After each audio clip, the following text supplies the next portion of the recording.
Hey, Steve Guttenberg back with Alex Sterling at Precision Sound, and this time we're finishing up this series with reverb, which is one of my favorite things about recorded sound. I've always loved the sound of reverb. It had nothing to do with being natural. It's just its own thing. Yeah. And you have a particular favorite. We're going to start with your favorite reverb piece, right? Yeah, so just as I'm a compression junkie, I'm also a reverb junkie, and this is my latest acquisition. It's a Benson Studio Tallbird spring reverb with some vacuum. It's an actual spring? It's an actual spring inside this, as well as some vacuum tubes for the amplifiers. And this thing just sounds very lush.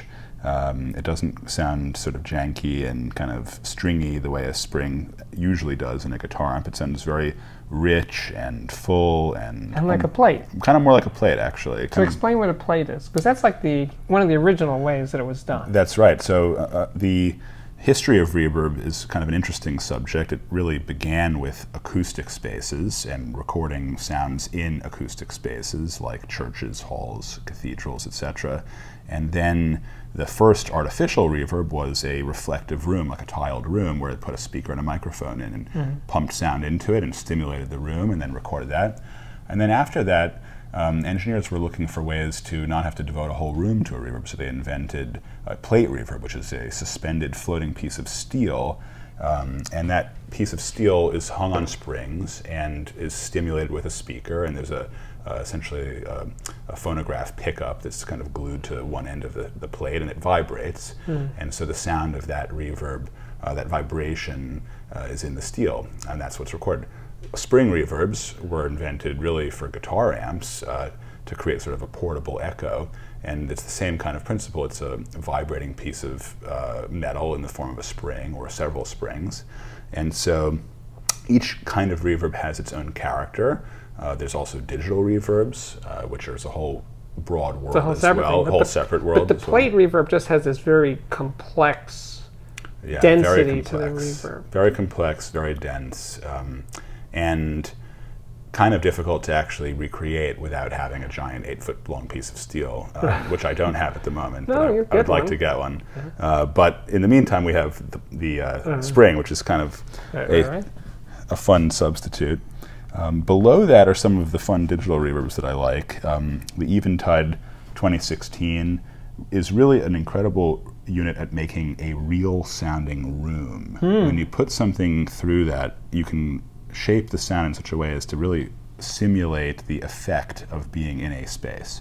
And it's kind of a space that doesn't have, it'd be hard to describe it. It's kind of almost like the archetypical perfect space. It doesn't really resemble any particular room you've ever actually been in. It just sounds like a room that you hear in your mind. Well, it has that complexity. Yeah, I think that's what the brain is looking for, right? Exactly. You know, it's that thing that a blind person can walk into a room and tell you how big the room is, and what the materials are in the room, because it has a sound that we all know. We're distracted by the visual, but if you're not, because you're blind, you're very aware of those delays of an actual room.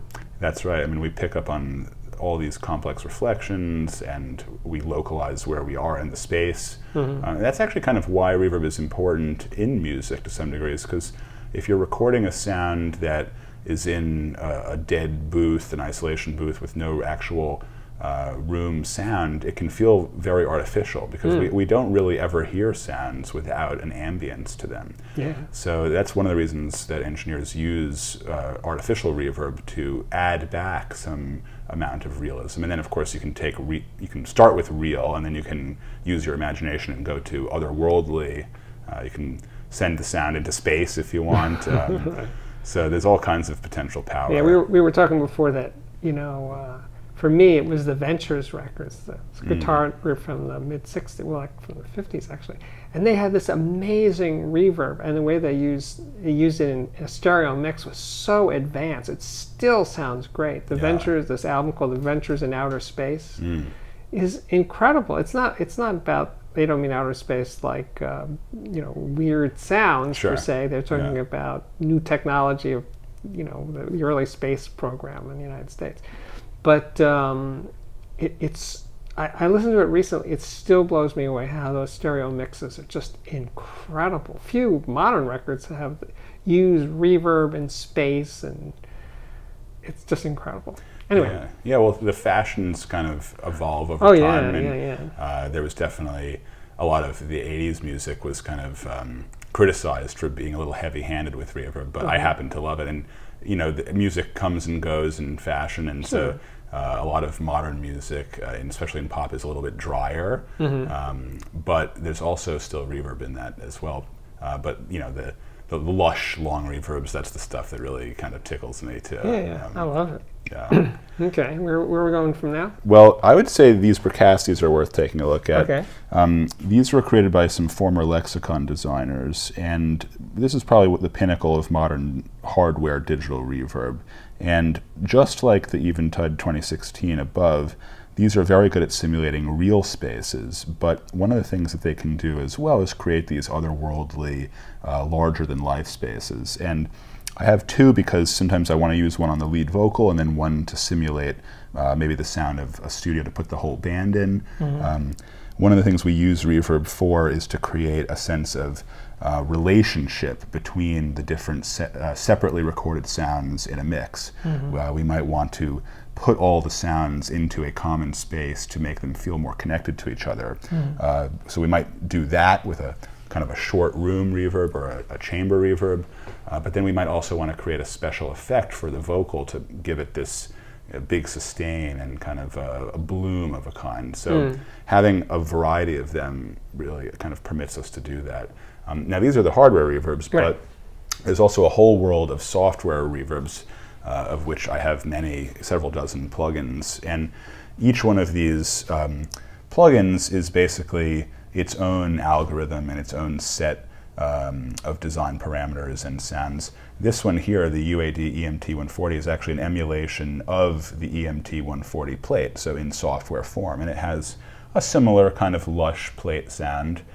This one above is the SP 2016. This is actually an emulation of that hardware box, which is kind of fun that there's plugins for equipment that's actually still available. This one on the right, the VSR S24, this is an emulation of a TC Electronics 6000, which is another piece of hardware. Great for orchestral music, big halls, things like that. This is a very common tool in film music. And then the one below, the LX480, this is an emulation of a Lexicon 480, which was a classic digital reverb from the 80s and 90s. So between hardware and software, we have many different tools to create space and ambience in a mix. Fun toys. Fun toys. Lots of fun toys in the studio. Anyway, thanks again. Alex Sterling at Precision Sound in New York City. My name's Steve Guttenberg. Thank you so much for watching the Audiophiliac Daily Show.